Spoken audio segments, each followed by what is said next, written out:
बिस्मिल्लाहिर्रहमानिर्रहीम।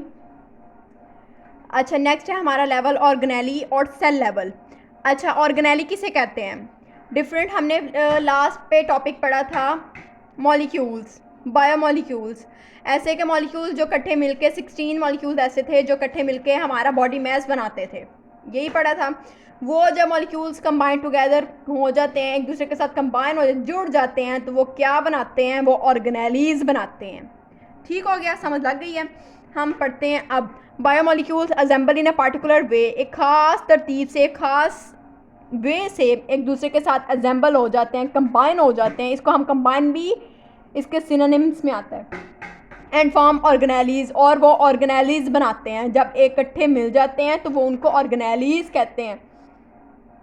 ये जो ऑर्गेनेलीज होती हैं ये एक्चुअली सब सेलुलर स्ट्रक्चर होती हैं, सेल्स का मज़ीद सब सेलुलर स्ट्रक्चर्स होती हैं। And when they assemble together, और जब ये इकट्ठे हो जाते हैं, जब ये आपस में जुड़ जाते हैं तो यूनिट्स ऑफ लाइफ ज़िंदगी की इकाइयाँ बन जाते हैं, उनको कहते हैं सेल्स। सेल्स आर फॉर्म, तो वो सेल बनाते हैं। ईच टाइप्स ऑफ ऑर्गेनेलीज, जो टाइप्स ऑफ ऑर्गेनेलीज होती हैं वो स्पेशलाइज्ड होती हैं, वो बहुत स्पेशल होती हैं अपना फंक्शन परफॉर्म करने के लिए। हर ऑर्गेनेली अपना अपना फंक्शन परफॉर्म करने में स्पेसिफिक होती है। फॉर एग्ज़ाम्पल, आप ऑर्गेनेलीज कहते हैं किसे? एक सेल के अंदर पाई जाने वाली चीज़ें।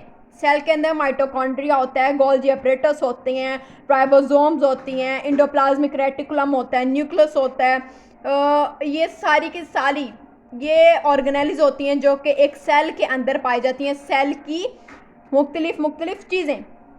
Each types of cell is specialized to perform the specific function. For example, mitochondria. Mitochondria क्या होता है? ये स्पेशलाइज्ड होती है सेलुलर रेस्पिरेशन के लिए।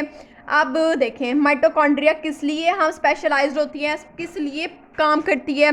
ये सेलुलर रेस्पिरेशन के लिए, हमारी रेस्पिरेशन के लिए, सेल्स की रेस्पिरेशन के लिए। रेस्पिरेशन क्या होती है? रेस्पिरेशन होती है टेकिंग इन ऑक्सीजन, अपने अंदर ऑक्सीजन लेके जाना और बाहर निकालना कार्बन डाइऑक्साइड।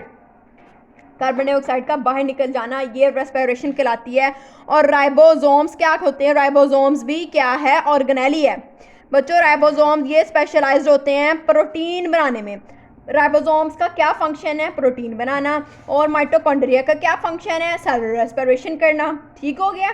मतलब क्या, ये एक अपने अपने काम सर अंजाम देते हैं। एक in this way function of the cells are accomplished functions, इस तरह मुकम्मल होते हैं बाय दीज स्ट्रक्चर्स, ये स्पेशलाइज्ड स्ट्रक्चर्स के थ्रू ये काम सर अंजाम देते हैं। It is an example of division of labour within the cell. अपना अपना काम जैसे लेबर सर अंजाम देते हैं वैसे ही ये भी सर अंजाम देते हैं। In this case of prokaryotes.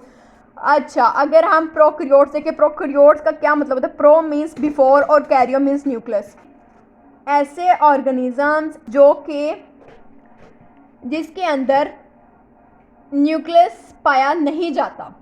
Pro means before, ऐसे ऑर्गेनिजम्स जो कि न्यूक्लियस की इजाद से कबल पैदा हुए उनको प्रोकैरियोट्स कहते हैं। And most protist, the entire organism, जो मुकम्मल तौर पे वो ऑर्गेनिज्म होता है वो सिर्फ और सिर्फ एक सेल से मिलकर बना होता है। और मोस्ट फंजाई के केस में ऑल एनिमल्स और all plants organism consist of trillion of cells. मतलब क्या, जो कि अगर हम प्रोकैरियोट्स को देखें तो वो सिर्फ और सिर्फ एक सेल से मिलकर बने होते हैं। लेकिन अगर हम ऑर्गेनिज्म को देखें, हमारे अंदर तो ट्रिलियंस ऑफ द सेल्स पाए जाते हैं। हमारे अंदर तो अगर प्लांट्स को देखें तो प्लांट्स के अंदर भी ट्रिलियंस ऑफ द सेल्स पाए जाते हैं। ठीक है?